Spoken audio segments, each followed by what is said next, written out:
U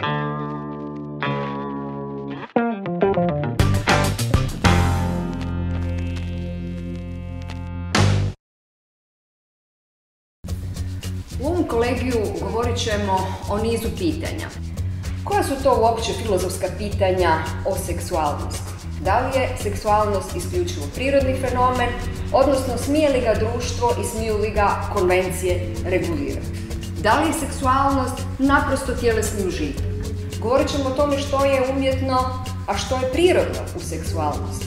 Nakon toga zapravo postoji niz pitanja koja smatramo pitanjima takozvane seksualne etike, ali su pitanja o kojima se mnogo i žustro raspravlja.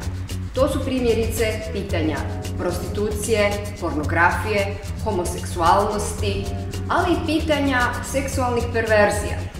I na kraju o pitanjima koja su svakodnevna, kao što su pitanje braka, ljubomore i prebije.